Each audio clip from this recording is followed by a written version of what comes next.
porque la paciente tiende a rascarse. Pero aquí lo importante, doctor, es eso que creo que es la parte importante de la macroscopía y de saber por qué esta enfermedad, es que es una lesión que tiene un factor asociado o un factor de riesgo aumentado para desarrollar neoplasias vulvares, o sea, neoplasias intraepiteliales vulvares y carcinoma escamoso de vulva. Entonces, si bien no está considerado, algunos sí lo consideran como una lesión preneoplásica, propiamente dicho, pero la literatura actual no la considera como preneoplasia porque no tiene mutaciones en su ADN, sino es un factor de riesgo asociado íntimamente a la aparición de neoplasias vulvares, ¿ya? Por eso es que cuando a esta paciente se le detecta pues un líquen escleroso, hay que hacerle controles seguidos, ¿no? Seguidos, porque puede hacer, en un momento puede hacer un carcinoma escamoso de la vulva, o puede hacer una enfermedad de Payet, o puede hacer una neoplasia intraepitelial, como o antes denominada displasias, ¿no? Entonces, esa es la importancia. Microscópicamente, ¿cómo la vemos? Como ya dijo, ¿no? Una atrofia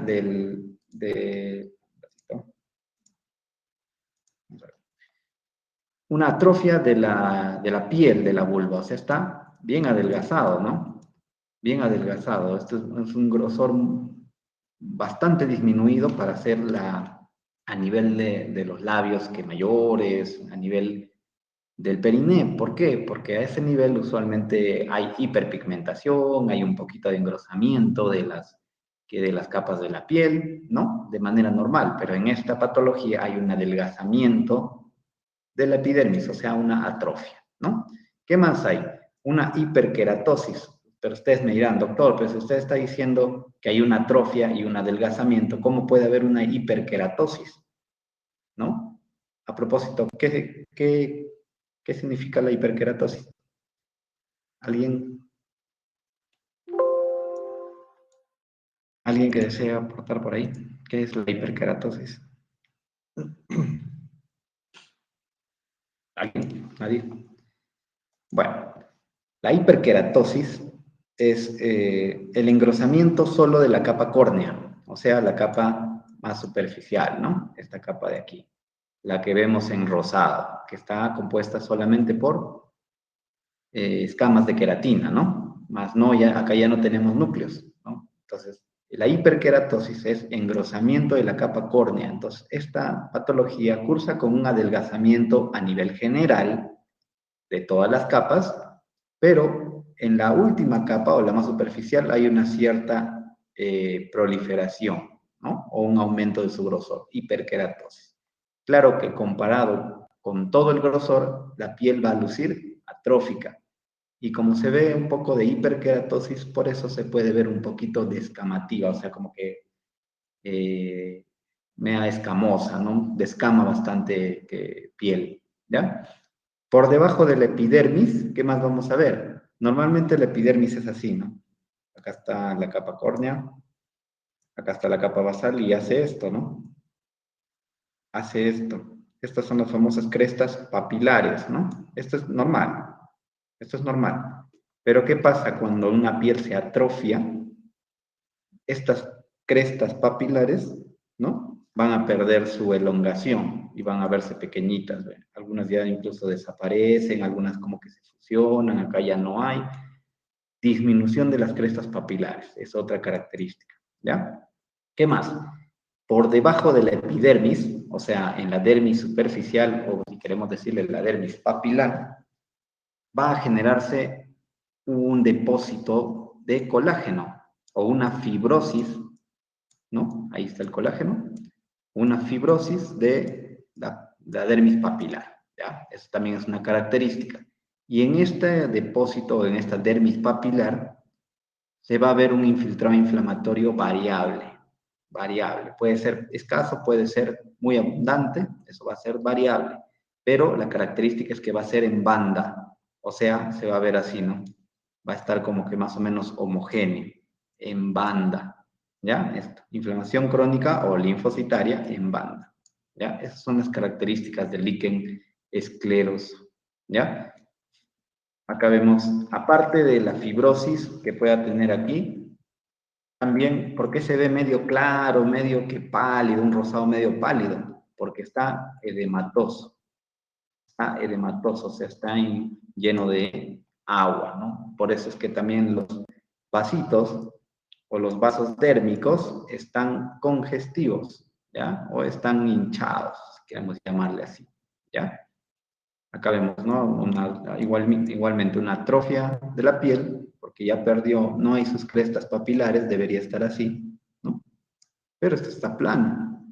Pero lo que sí hay es una hiperkeratosis, o sea, la capa córnea está engrosada y no debería de tener estas escamas.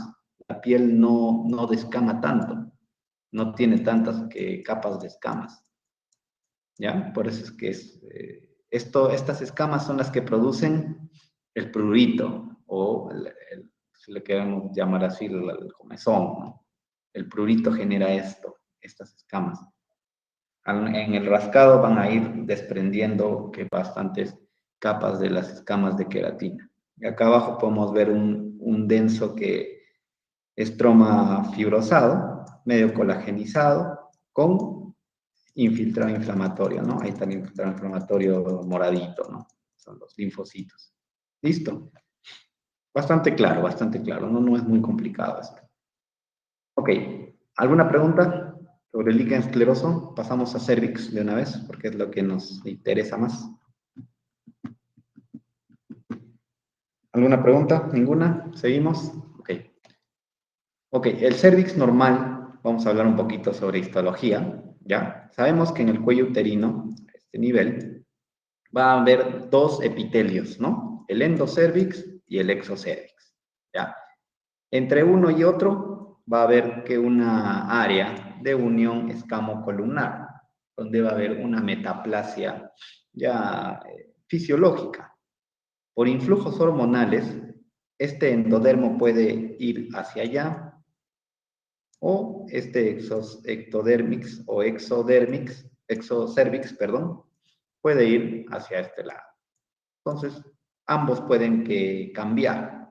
Por eso la metaplasia es bidireccional. Puede convertirse en metaplasia escamosa y regresional. ¿Ya? Va a depender de qué? Del influjo hormonal y también del microambiente de la vagina, ¿no? Si hay infecciones, hay presencia de algún cuerpo extraño, por ejemplo, una T de cobre, va a hacer que el exocervix prolifere, ¿no? O prolifere hacia aquí, hacia arriba, en un afán o en una función de protección, ¿no? El epitelio escamoso protege, en cambio el epitelio columnar simple o epitelio glandular produce moco, esa es la función, producción de moco. Ahora, en la microscopía, ¿cómo la vamos a ver? Ahí está, el epitelio escamoso estratificado no queratinizante, ya, es no queratinizante porque no produce queratina propiamente dicha, porque no es la piel, ¿no? Es una mucosa, ¿ya? Por el otro lado tenemos al epitelio columnar, que es un epitelio simple, cilíndrico, ¿no? Que produce moco, ahí están sus vacuolas, ¿no? Esas vacuolas de moco.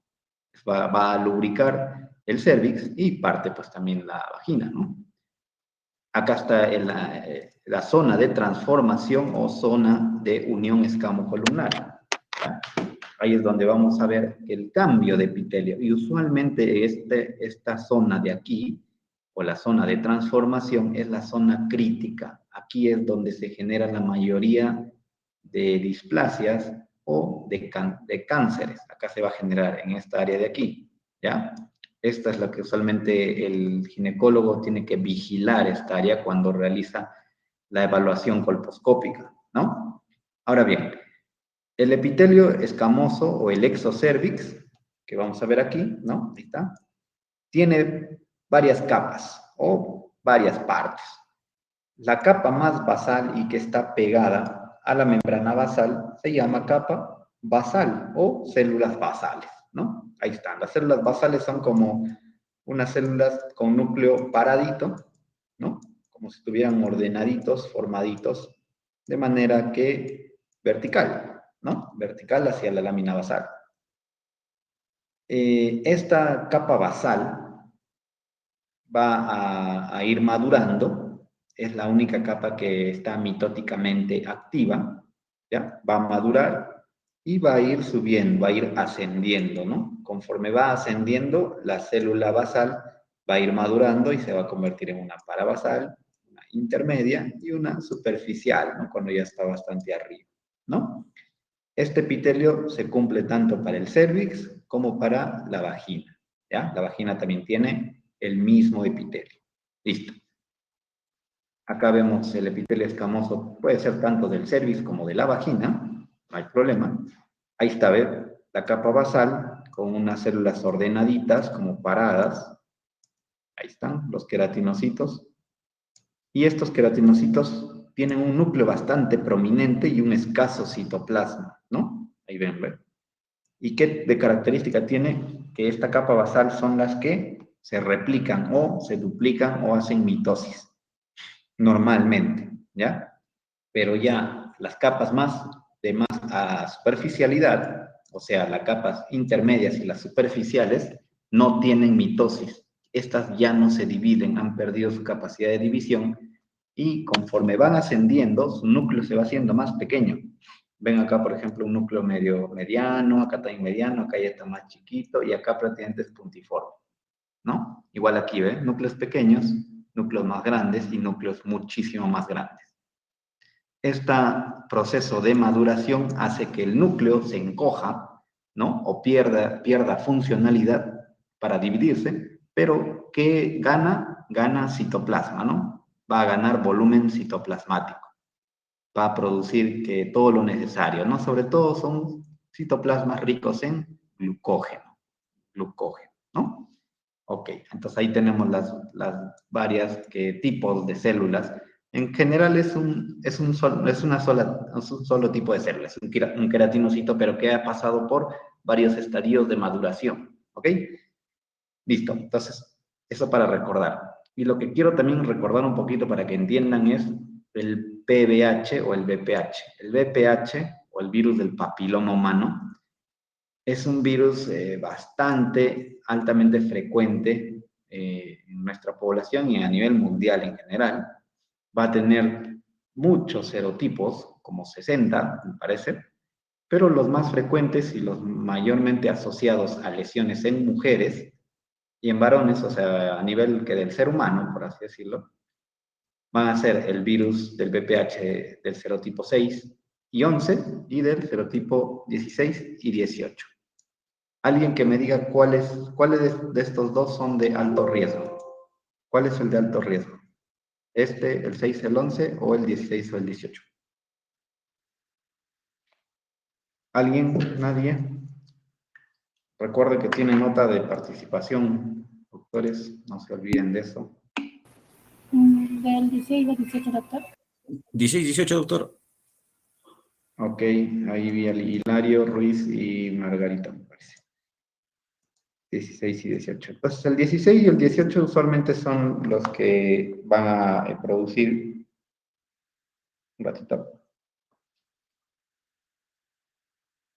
16 y 18 producen que las lesiones neoplásicas, sobre todo los carcinomas, las displasias severas, ¿no? Y el 6 y el 11 van a verse relacionados más a una producción de... ¿Alguien quiere hablar?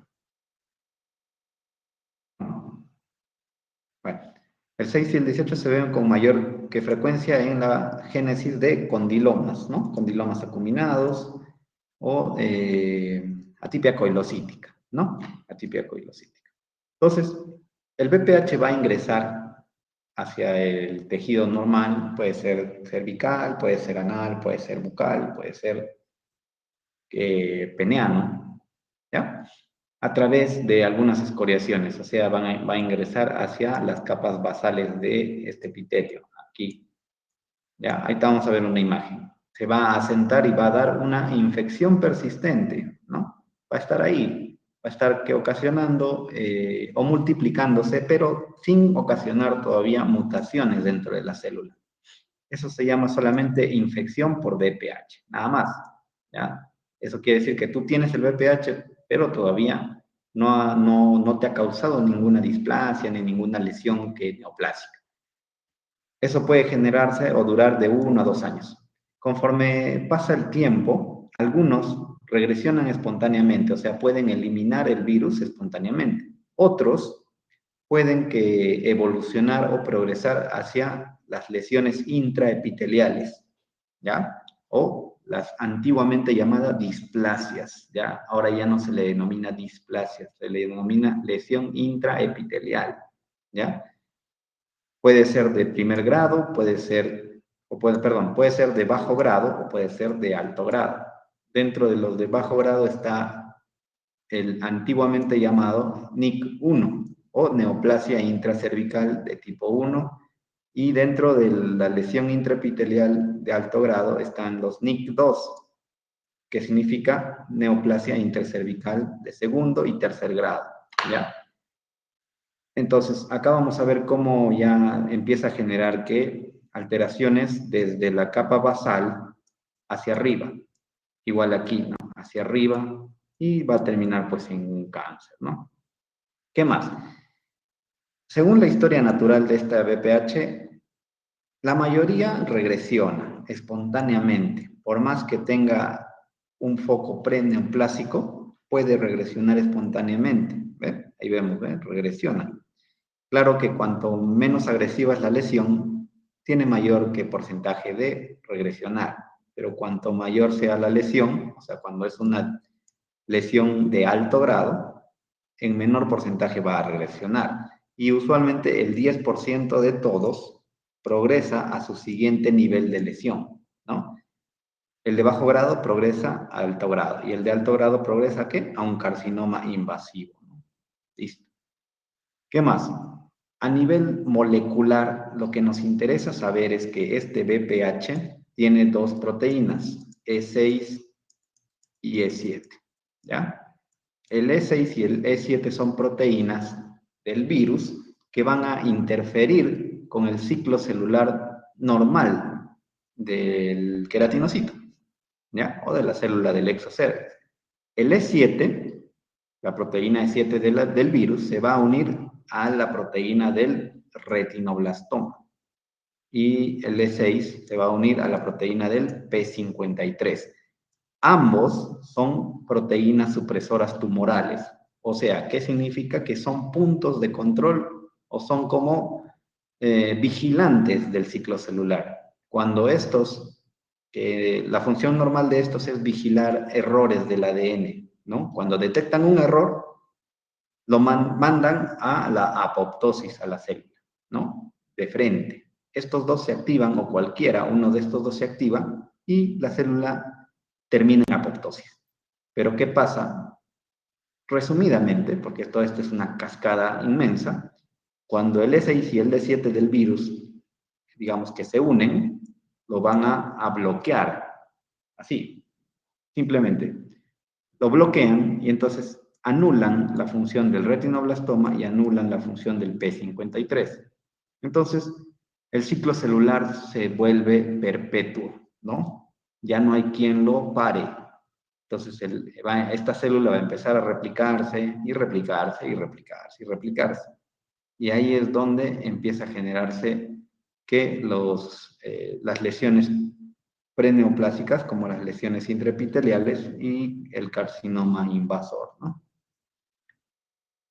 Así es como penetra el VPH, ahí están, ¿no? Las partículas virales van a ingresar por abrasiones o por pequeñas escoriaciones del epitelio hasta la capa basal. Hasta aquí entra. ¿Qué pasa si tenemos una mucosa normal, sin erosiones, sin ninguna abrasión? El virus choca, pero rebota. No puede entrar. ¿Por qué? Porque dijimos que esta capa de aquí, estas células superficiales, sus núcleos son inactivos. No tienen duplicación, ya no tienen función replicatoria. Entonces al virus no le sirve entrar a este gran cúmulo de células superficiales. El virus tiene que buscar la manera de ingresar a las capas activas, o sea, a la capa basal, ¿no? y la única manera es a través de una solución de continuidad o una erosión. Cuando ingresa a la capa basal, ahí sí, ¿no? Porque dijimos que esta capa está mitóticamente activa y por ende su núcleo está funcional, ¿ya? Entonces se va a acoplar al núcleo de la célula, se va a acoplar al núcleo o va a estar al costado de la cromatina nuclear en forma de episomas, ¿ya? Se van a formar episomas virales, ¿ya? El episoma es como un conjunto de ADN que puede replicarse, digamos así, independientemente del núcleo de la célula a la cual he infectado. Entonces, estas partículas episomales están replicando constantemente y conforme, igual la célula sigue madurando, sigue yendo para arriba, para arriba, para arriba, para arriba, para arriba, llega hasta aquí y cuando se descama o cuando se llega a su fin, libera a estos episomas y libera nuevas partículas virales, ¿no? Y la infección se perpetúa. En cambio, hay una partecita del DNA o algunos de estos episomas o de estos virus van a integrarse al DNA propiamente dicho de la célula y ahí sí le ocasionan mutaciones, ¿no? Acá sí empiezan las antiguamente llamadas displasias o lesiones intraepiteliales, que es la denominación actual, ¿no? Lesiones intraepiteliales. Esto ya dijimos, acá vemos, ¿no? Como el E7 y el E6 están bloqueando al P53 y al gen del retinoblastoma. ¿Y qué va a hacer? Que en la fase mitótica, en la fase G1, va a pasar normalmente hacia la fase S, ¿ya? No va a haber ningún alto o ninguna señal de pare, ¿no? Sino va a pasar directamente y se va a perpetuar el ciclo de esta célula, ¿no? Infectada. Entonces, las lesiones intraepiteliales escamosas, doctores, va a clasificarse en bajo grado y alto grado, ¿ya? El bajo grado anteriormente se le llamaba NIC1 o neoplasia intracervical de grado 1. Y las lesiones de alto grado anteriormente se denominaban neoplasia intracervical de grado 2 y de grado 3, ¿ya? Y mucho más antiguamente, o sea que si ustedes escuchan que alguien habla de displasia de bajo grado, moderadamente, eso ya es del año de la pera, ¿ya? En cervix, el término correcto es lesión intraepitelial escamosa o LIE, si le queremos que ponerle acrónimos, ¿no? LIE. LIE de alto grado, AG, o LIE de bajo grado, BG, listo. Tan simple.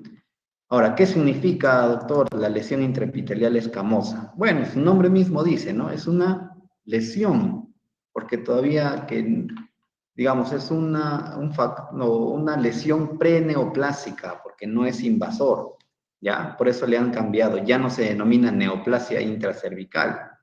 ¿Por qué? Porque dijeron, pero esto no es un cáncer propiamente dicho, es una lesión preneoplásica, mejor le denominamos lesión intraepitelial. Está contenida dentro del epitelio del exocérvix, ¿ya?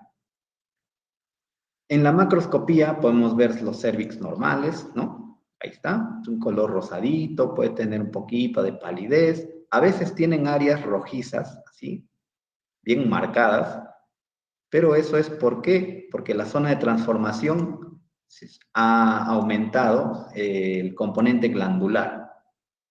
Eso se llama ectropio, ¿no? Ectropio. Listo. Entonces, puede ser también. Pero, ¿qué pasa cuando encontramos ya un área media irregular, así media que con bordes un poquito elevados, o un área media blanquecina, ¿no? Irregular también. O acá también hay áreas irregulares, ¿no? En el colposcopio, el ginecólogo va a observar con unos lentes especiales, que es el colposcopio, a través, ¿no? De esta va a observar con mayor amplitud el cuello uterino y ahí va a poder determinar estas áreas, ¿no? Conforme ve más irregular la lesión, el ginecólogo los va a clasificar en, antiguamente NIC1, o sea, este sería LIE de bajo grado, y el NIC2 y NIC3 serían LIEs de alto grado, ¿ya? Esa es la clasificación actual, ¿no? LIE de bajo grado, LIE de alto grado. Se supone que los LIEs de alto grado tienen áreas más feas y más densas, ¿no? Ya no son tan tenues como en el LIE de bajo grado, sino son más, un poquito más irregulares acá, ¿no? Incluso acá tiene que un área media sobreelevada, ¿no? Acá, áreas eritematosas, ¿no? Pero todavía no forman un tumor propiamente dicho, no hay una formación tumoral. Pero ¿qué pasa ya en el cáncer o en el carcinoma invasivo? Ya se ven unas áreas que proliferativas, ¿no? Exofíticas, o unas áreas induradas, que tienen una pérdida con un sangrado espontáneo, ¿no? Esto ya es sospechoso, y esto más aún, ¿no? Es un área muy elevada ya de cáncer, ¿no, doctores? Entonces, en esta lámina lo que vamos a ver es LIE de bajo grado y LIE de alto grado.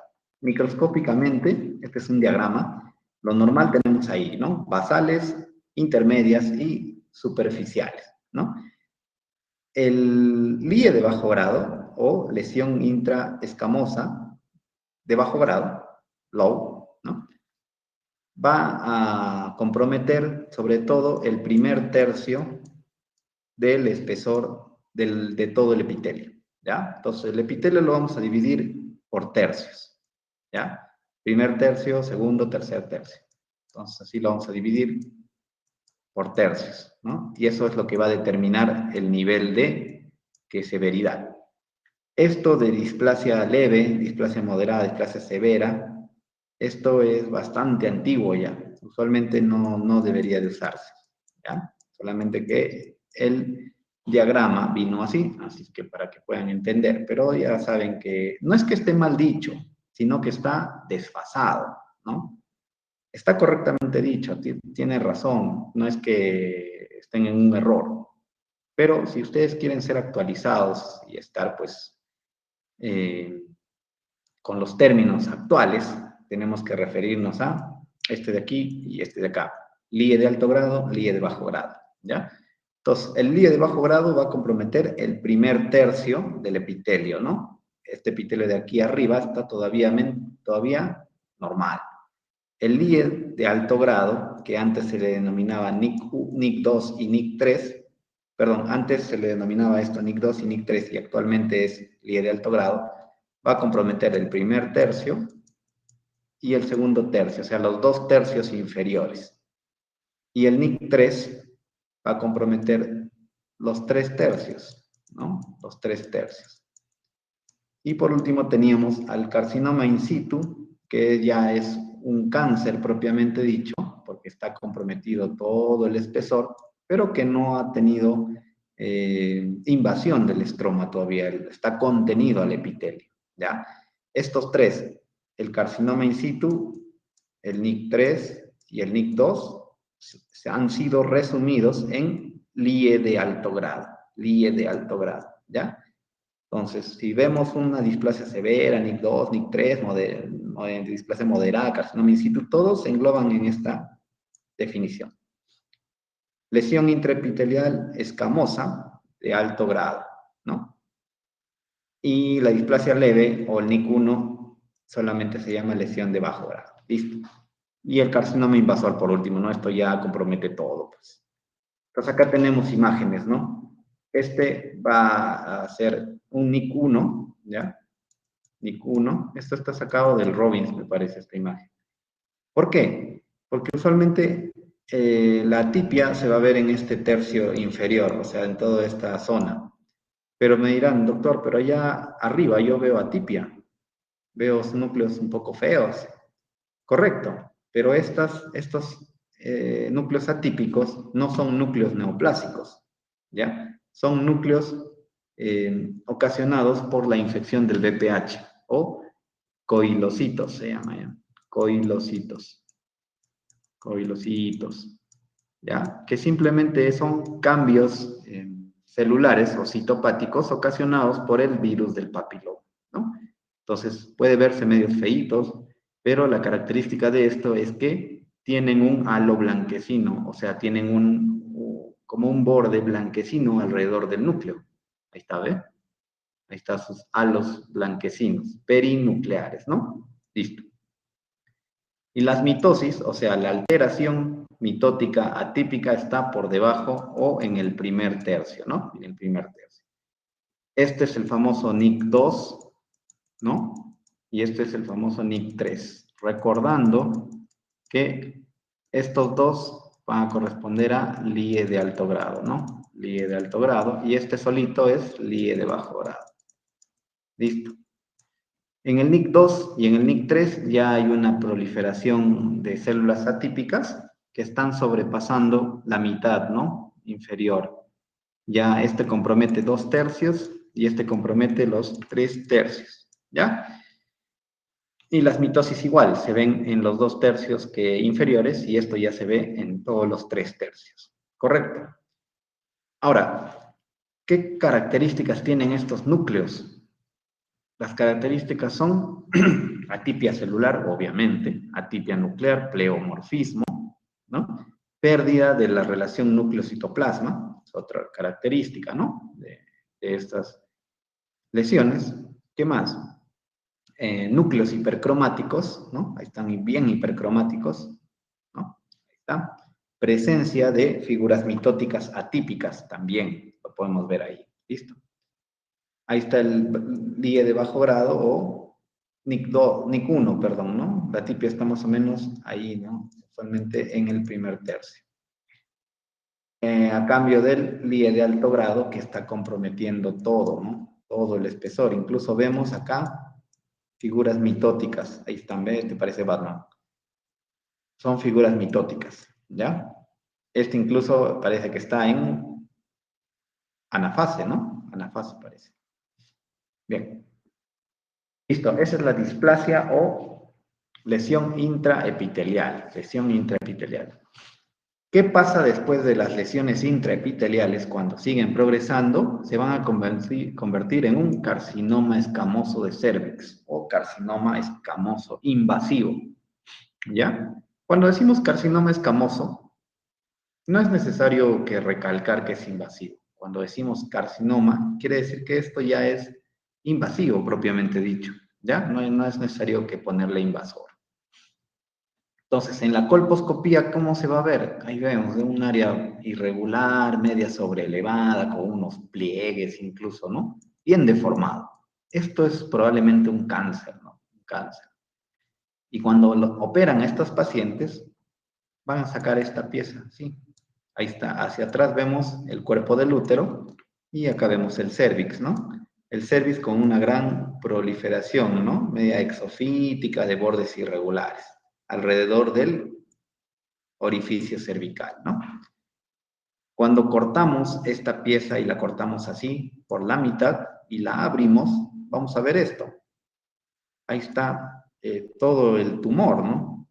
Esto se supone que es el cérvix, ¿no? Igualmente aquí, está abierto, y vemos la irregularidad del tumor. Es un tumor exofítico, de bordes irregulares, ¿no? Esto de aquí arriba es el cuerpo del útero. Esto de aquí, esto pequeñito que se ve, es la cavidad uterina, ¿no? O el endometrio, ¿no? Ahí vemos. Pero hacia abajo está el tumor, ¿no? Como dice, puede formar masas exofíticas papilares, polipoides, nodulares o ulceradas, ¿no? Se puede ver de varios tipos. Pero es un mismo carcinoma, ¿no? Es un mismo carcinoma. ¿Cuál es la característica que va a invadir, ¿no? Esto está invadiendo el estroma del cérvix y puede irse hacia los parametrios, ¿no? Puede irse hacia los parametrios del útero, ¿ya? Este tipo de cáncer, ahorita en Perú, a nivel de mujeres, obviamente, es el segundo más frecuente. Hace una década más o menos, y anteriormente a esa década, era el primer lugar, o sea, era el más frecuente. Con estas políticas de protección o de salud sexual y reproductiva y políticas de vacunación contra el VPH, ha disminuido la incidencia o la prevalencia también de este cáncer, y ahora ha sido superado por mama, ¿no? Mama es el primero, ya, por si acaso, por si acaso. El segundo es cuello uterino, ¿ya? Y estos son datos del Globocan del 2020, ¿no? Bien, microscópicamente, ¿cómo vamos a verlo?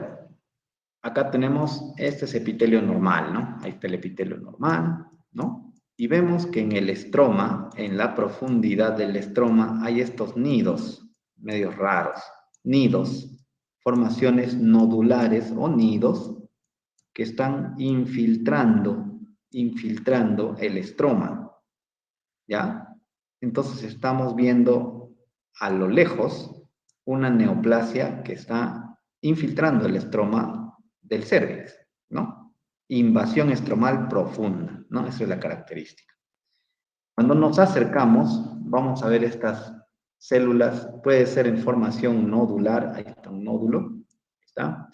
Acá vemos un nódulo chiquito que está invadiendo el estroma, ¿no? Está invadiendo el estroma.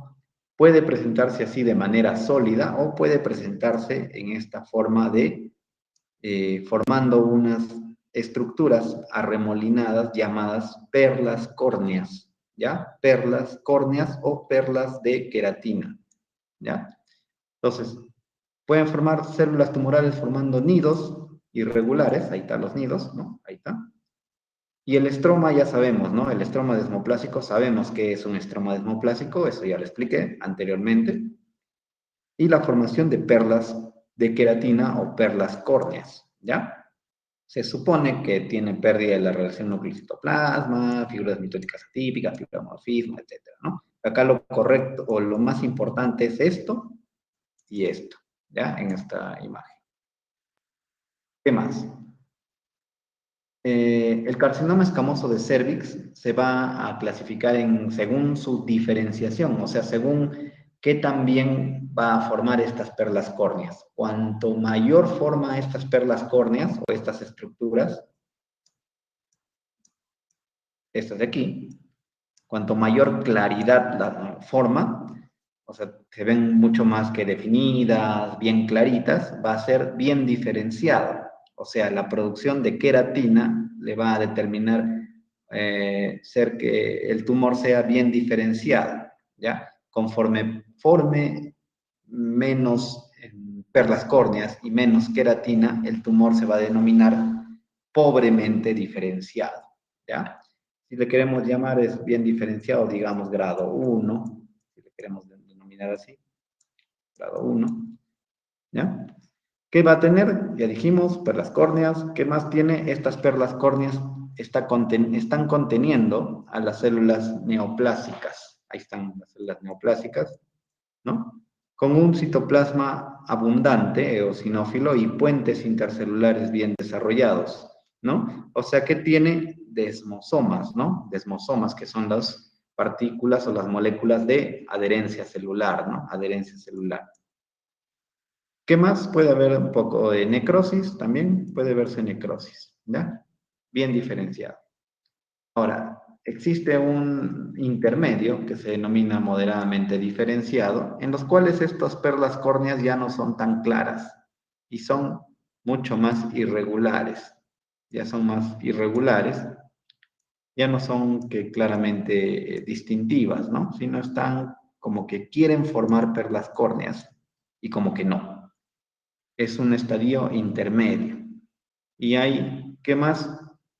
Son tamaño variable. Hay una queratinización focal, o sea, ya no forma estructuras tan claras, sino la queratinización ya es intercelular o entre pocas células, ¿ya? ¿Qué más? Las células tienen un poquito más de atipia, o sea, son más feas, ¿no? Y las mitosis son más fácilmente identificables, o sea, tiene más mitosis atípicas, ¿ya? Y por último está el carcinoma pobremente diferenciado o poco diferenciado. En este carcinoma o en este grado de carcinoma, porque todos son carcinomas escamosos, ya no se ve en la formación de perlas córneas, sino es un infiltrado de células tumorales en manera sólida, ya no forman ninguna estructura ni nada, simplemente estas se dedican a invadir sin formar ningún tipo de estructura, ¿ya? Ahí vemos, ve, abundantes mitosis, muchas mitosis, y esto nos va a significar que es una neoplasia activamente replicativa y que por ende invade mucho y tiene un pronóstico menor, ¿no? El pronóstico es mucho menor, mucho menor. Puede haber mucho mayor pleomorfismo. Miren este núcleo gigante, ¿no? Es un núcleo muy grande, como dice acá, marcado pleomorfismo nuclear y queratinización no es evidente, o sea, no forma perlas córneas, ¿no? O perlas de queratina. Listo. ¿Preguntas? Hasta ahí, doctores. Ya los dos que quedan es bastante sencillo, son láminas bastante sencillas. Si no hay ninguna pregunta, continuamos. Ok, la lámina 4 ya es una patología del cuerpo del útero, ya no del cérvix, sino del miometrio, básicamente, ¿no? Del miometrio, del útero. El leiomioma uterino, o simplemente llamado mioma, ¿ya? El término correcto es leiomioma, ¿ya? Leiomioma, o mioma, va a tener varias presentaciones, ¿ya?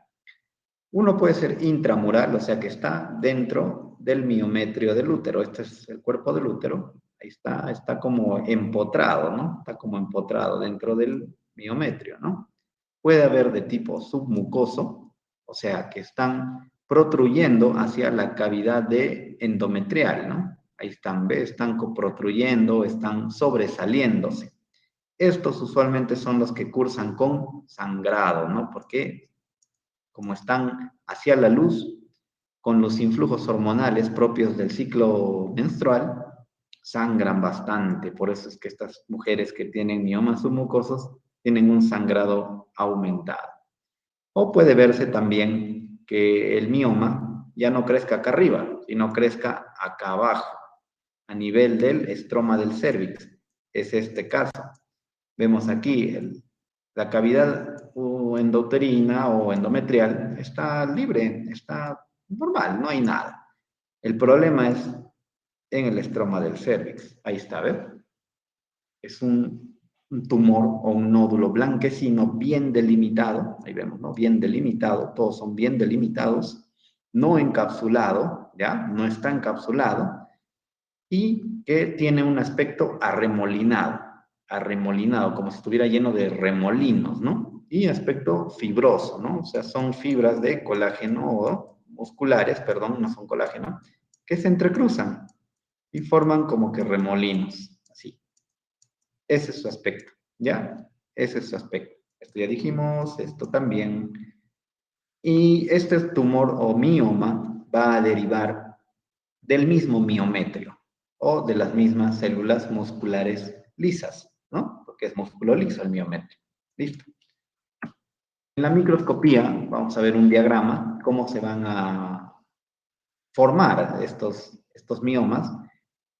Se ven así, medios arremolinados, porque en la microscopía tienen un patrón espiralado,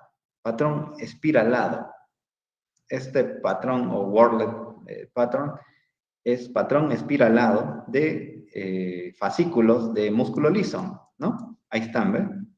En forma de espiral, ¿Qué más? Cada uno de estos es una célula muscular lisa, ¿no? Es una célula muscular lisa, ¿no? Que van a tener un citoplasma eosinofílico con las células van a tener una forma elongada o fusiforme, o sea, así, ¿no? Así. Esta es la forma de una célula que muscular lisa, ¿no? Y el núcleo, ahí lo estoy pintando, es alargado, ¿no? Es alargado en forma de cigarro o en forma de habano, ¿no? Un habano, un cigarro habano, ¿no? ¿Qué más? Entre fascículos y fascículos se van a interrelacionar o entrecruzar, ¿no? Fascículos entrecruzados o interlazados, le queremos llamar así. Entonces, estos fascículos van a combinarse y ahora vamos a ver aquí cómo se combinan, ¿ya? Acá vemos, por ejemplo, un corte de un fascículo cortado de manera transversal, o sea, como si cortáramos un cable, por así decirlo, ¿no? Ahí está. Pero vemos a su costado otro fascículo que está pasando de manera longitudinal, ¿no?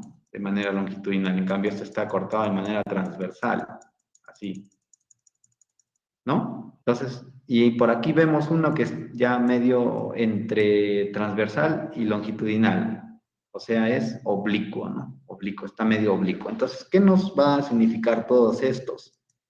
Que los fascículos del mioma van a entrecruzarse, van a formar remolinos entre unos a otros.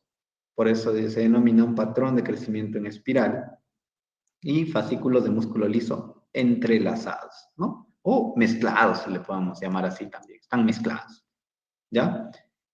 El mioma también puede sufrir algunos cambios, puede sufrir necrosis, puede sufrir mineralización, calcificación, cambios quísticos, pero estos son secundarios o son denominados cambios degenerativos y usualmente están relacionados a cambios hormonales y privación de la oxigenación de estos miomas. Entonces pueden sufrir cambios, ¿no? Sin necesidad de que sea maligno, ¿no? Estamos hablando de un tumor benigno. Ahí está, a mayor aumento, los núcleos en cigarro. Vamos a ver un núcleo en cigarro, a ver, este de acá, por ejemplo, está medio alargadito, este de acá también, este más pequeño, ¿ya? Y todos y cada uno de estos, si bien que uno puede ser un poquito más pequeño que otro, pero todos tienen una misma forma, o sea, son una proliferación de células fusiformes, ya dijimos, células alargadas, monomorfas, o sea que son clones, son clonales. Todos, cada uno de estos son clones, ¿ya? Esto ya dijimos, la tipia es muy leve o casi no se ve. Las mitosis también son raras porque estamos ante una neoplasia benigna, ¿no? Benigna. Los vasos sanguíneos pueden estar un poquito gruesitos porque necesitan más aporte de oxigenatorio, ¿no? O circulatorio, ¿ya? Listo. Por último, vamos a ver el teratoma maduro de ovario, que es una neoplasia ovárica, ¿no? Derivada de células germinales o germinativas, en la cual la característica de este teratoma maduro, o también denominado teratoma quístico maduro, es que va a presentar distintos tipos de tejido maduro, que van a derivar del ectodermo, del mesodermo y del endodermo. Ahora, ¿por qué? Porque el ovario tiene células germinales, o sea, tiene células madres, si queremos llamarle así, ¿no? Que están los folículos. Entonces, estas células pueden degenerarse, pueden mutar y convertirse en un teratoma maduro, o sea, va a producir distintos tipos de tejido maduro, ¿no? Acá podemos ver, esto ha sido un quiste aperturado y en el centro del quiste que vemos, un diente, ¿no? Una pieza dentaria. Igualmente aquí vemos que un crecimiento nodular, ¿no? Un crecimiento nodular, usualmente a este crecimiento nodular le llamamos, ¿cómo le llamamos? Nódulo de Rokitansky. ¿Y qué tiene en la superficie este nódulo? Dientes, ¿no? Ahí están dientes. En el otro, ¿qué vemos? Acá también igual, tiene una protrusión media nodular, o sea, el nódulo de Rokitansky. ¿Qué vemos? Cabellos, ¿no? Cabellos, ahí está, ¿ve? Están creciendo los cabellitos. Están que crece el cabello aquí adentro, dentro del quiste. Entonces, es un crecimiento o una proliferación de tejidos maduros, ¿ya? En el último ejemplo, vemos que este nódulo de aquí, o este de aquí, ha sido partido por la mitad. Y vemos que al centro hay tejido adiposo, aparentemente, ¿no? Y este recubrimiento externo usualmente es de tipo epidérmico, ¿ya? O sea, va a ser similar a la piel. ¿Y qué va a producir? Queratina, ¿no? Esta es la F que dicen aquí, es queratina, ¿ya? Y este ovillo de aquí, ¿qué es? Pelos, son pelos. Este es el contenido. ¿Y qué más nos va a acompañar? Como hay piel, también hay glándulas anexas, ¿no? Acá Acá vamos a ver glándulas anexas. ¿Y qué va a producir? Sebo, ¿no? Sebo. Material sebáceo, ¿no? O sebo simplemente, ¿ya? ¿Qué más puede tener? Puede tener epitelio respiratorio, puede tener tejido óseo, tejido cartilaginoso, tejido cerebral. O sea, es una combinación de todos los epitelios y tejidos del cuerpo humano. Se puede ver en verdad casi todo, hasta el tejido tiroideo también. ¿Qué más? Esto ya dijimos. Puede ser sólido, no necesariamente es un quiste, pero la mayoría son quistes. Usualmente no es muy grande, menos de 10 centímetros. Y este nódulo que vemos aquí, que vemos acá, es el famoso nódulo de Rokitansky, ¿ya? Esta es una característica. Porque de aquí van a partir el crecimiento de folículos, el crecimiento de pelos. Incluso una vez vi un fragmento de retina, o sea, digamos, un segmento del globo ocular estaba creciendo en uno de estos quistes. Puede verse epitelio de la retina. Entonces, puede verse de cualquier epitelio en verdad. Este teratoma está clasificado dentro de los tumores de células germinales o germinativas, ¿no? Junto con estos otros tumores, disgerminoma, Jolsack, embrionario y coriocarcinoma, ¿no? Que son más frecuentes. Pero el que estamos viendo hoy es el teratoma maduro, ¿no? También hay inmaduro, que es su parte maligna, ¿no? Entonces, este nodulito que vemos aquí, que vemos acá que lo hemos cortado, o este de aquí, se ve así en la microscopía.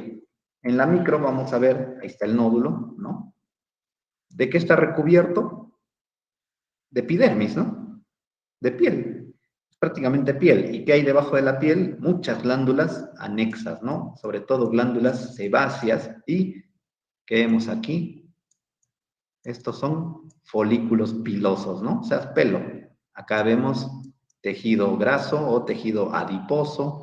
¿Qué más podemos ver aquí? Este es bueno, esto no se ve bien, pero acá podemos ver todos los epitelios y tejidos que vamos a observar en este tipo de teratoma.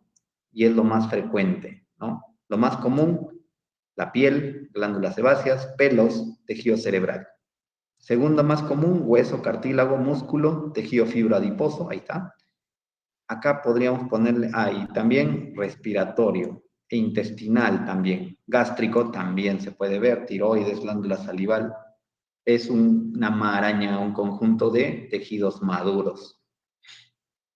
Acá, por ejemplo, podemos ver epitelio productor de mucina, esto de aquí, o esto de aquí. ¿Qué se parece, doctores? Intestino, ¿no? Intestino, igualito al intestino, ¿ves? Ahí está, con sus células caliciformes, ¿no? Pero está haciendo parte del teratoma maduro, ¿ya? Y aquí, ¿qué vemos? Ahí está la piel hacia este lado, hacia abajo de la piel, una cuantiosa formación de glándulas anexas a la piel, sobre todo glándulas sebáceas, ¿no? Glándulas sebáceas. Por eso es que este quiste está relleno de queratina y material sebáceo, con folículos pilosos, ¿ya? Ahí tenemos bastantes características. ¿Qué más vemos aquí? ¿Qué es esto? Este epitelio de aquí, medio ciliado, medio con pelitos, ¿no? ¿No? ¿Qué parece? Parece un epitelio respiratorio, ¿no? Pseudoestratificado cilíndrico ciliado.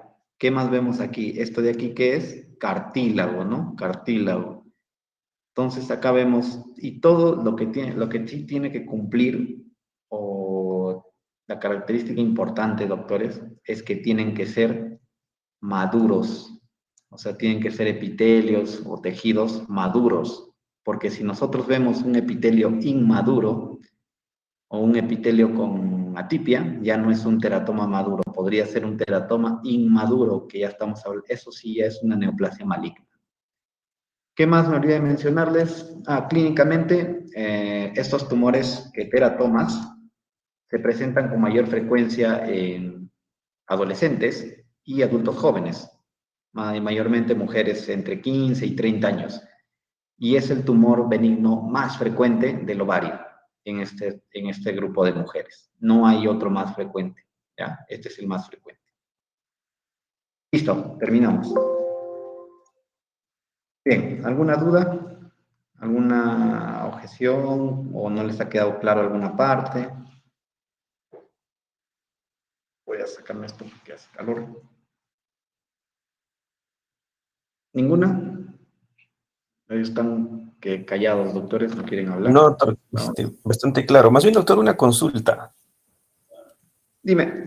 Y en su experiencia, doctor, ha visto, nos hablaba de a nivel ocular que se podía presentar, y habrá visto casos así en su experiencia laboral. Lo que yo he visto es, como les decía, en la residencia no he visto un globo ocular propiamente formado, ¿no? Sería muy difícil ver una estructura ocular totalmente formada.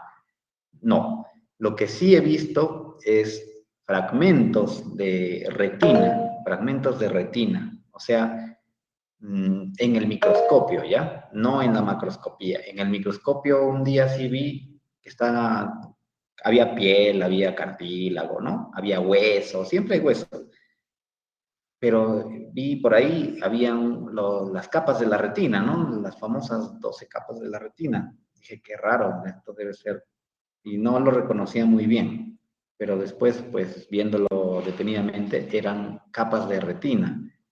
Pero claro, no tienen ninguna funcionalidad, ¿no? Sino que el tumor se ha diferenciado hacia el epitelio de la retina. O sea, este tumor es bastante peculiar y bastante llamativo porque puedes encontrar casi de todo, casi de todo. Lo que no puedes encontrar, como les dije, es tejido fetal, o sea, tejido inmaduro.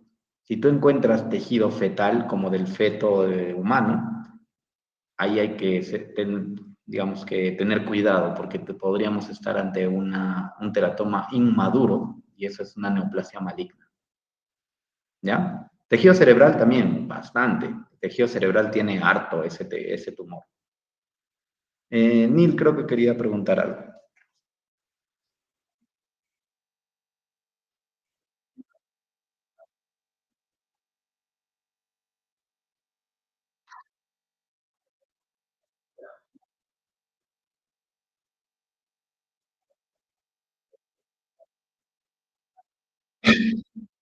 Ujú.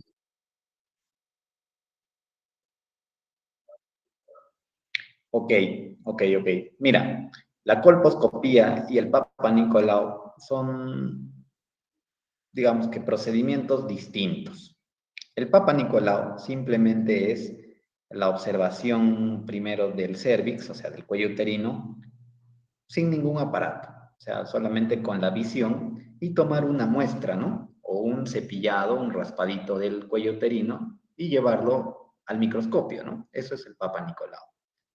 La colposcopía sí ya es un procedimiento un poco más complejo y solo lo realiza el ginecólogo o el gineconcólogo, en el cual van a usar como una especie de lentes especiales que van a agrandar la imagen del cérvix y van a poder ver in vivo, ¿no? Ahí mismo, si existen algunas lesiones a nivel del cuello uterino. Acá podemos ver, o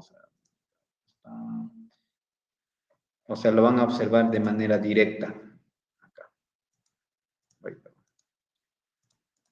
Ahí está, ¿ve? O sea, la paciente obviamente está, ¿no? Con el espéculo para poder fijar el cuello uterino que va a estar acá, perdón, acá.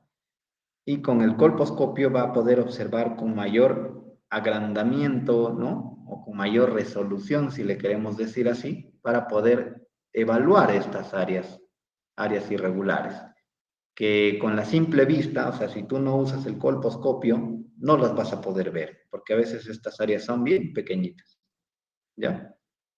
Entonces, eso es lo que nos permite el colposcopio y que nos permite además tomar una biopsia, ¿no? Guiar una biopsia, porque tomar una biopsia a ciegas o simplemente con la vista normal no se puede o sería muy irregular. En cambio, cuando tenemos una vista panorámica con el colposcopio, agarras la pinza y, por ejemplo, en esta área sacas tu biopsia, ¿no? Sacas tu biopsia y tienes una muestra representativa, ¿ya? Eso es la diferencia, no son lo mismo. Alguien levantó la mano por ahí. Ramos, dígame. Doctor, una consulta. En esos casos, cuando al paciente se le hace lo que mencionabas, yo he visto que también echan un líquido específico para que puedan encontrar las lesiones en el cuello uterino. Eso, más que nada, es para ver si hay un cáncer o algo así. Correcto. En el colposcopio o en este procedimiento de colposcopía se puede usar ácido acético o no. Se usa ácido acético para, como tú dices, ¿no? Se pinta esta área, ¿no? El procedimiento se llama IVA, o son siglas, ¿no? De inspección visual con ácido acético, IVA, ¿ya? Y correcto, el IVA va a pintar o digamos van a poner en solución el ácido acético y lo van a impregnar a este nivel, ¿no? Del cuello uterino. ¿Qué va a pasar? El ácido acético normalmente va a reaccionar con mayor afinidad si existen células con bastante, no, perdón, con bastante ADN. Aquellas células que presentan mucho ADN, o sea, células mutadas, se va a ver que va a cambiar de color. El ácido acético se va a volver blanquecino, bien blanquecino. Entonces, si tú le echas el ácido acético a un cuellito y ves que forma una gran área blanquecina, le vamos a denominar área acetoblanca.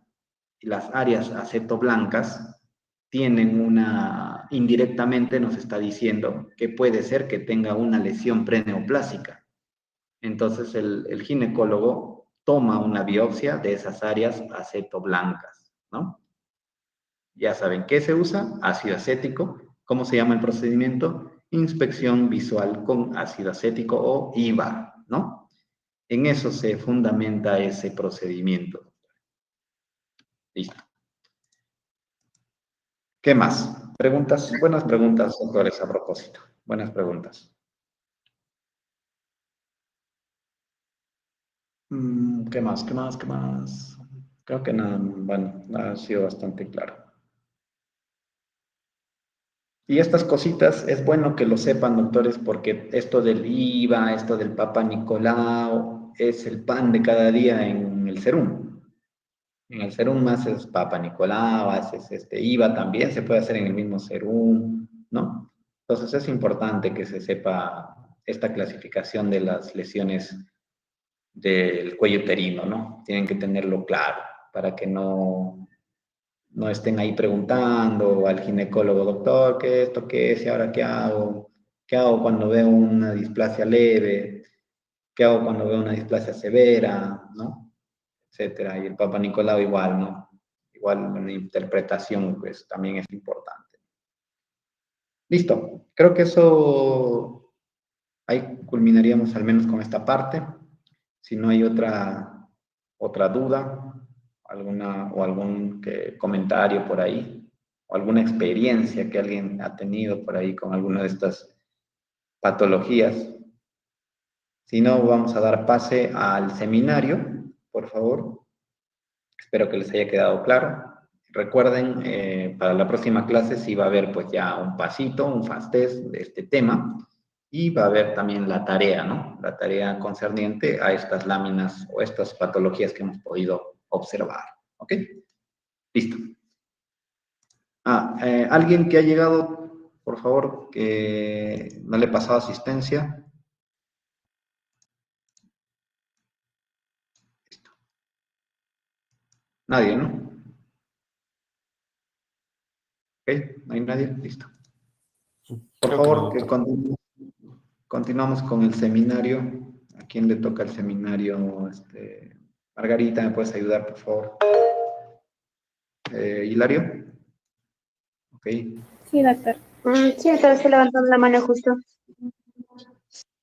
No, perdón.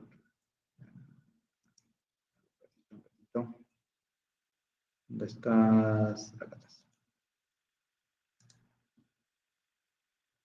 Ya, ahí estás. Puede compartir sus diapositivas, doctora. A propósito, doctores, ¿qué les pareció el examen parcial en lo que va cargando sus diapositivas la doctora? Sencillo, más o menos, estaba difícil. Creo que todos han aprobado, ¿no? Si no me equivoco. Bueno, no estaba tan complicado, creo yo, pero ¿alguna que les ha parecido?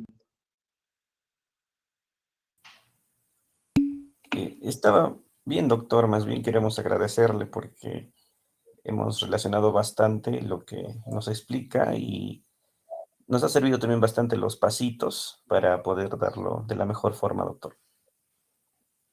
Bueno, igual el examen final también va a ser similar, similar. Me parece que en prácticas es cancelatorio, ¿no? Sí, o sea, ya no va a venir de la unidad 1 y unidad 2. ¿Es así? ¿O estoy equivocado? Solo de la unidad 2, doctor. Ok. De la unidad 3 y 4 será. Ya, o sea, me refiero solo de la segunda unidad, doctor, es lo que viene para el examen final. Ah, ya, entonces cancelatorio. O sea, las clases son cancelatorias, por así decirlo. Ok.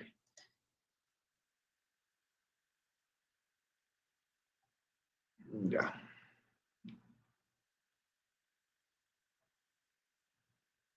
Ok, listo. Doctora Hilario, adelante. Muy buenas tardes. Buenas tardes, compañeros. El día de hoy voy a exponer sobre tumores germinales no seminomentosos de testículo. Bueno, como una pequeña introducción, primero vamos a hablar sobre las neoplasias malignas testiculares, que se presenta de 6 de cada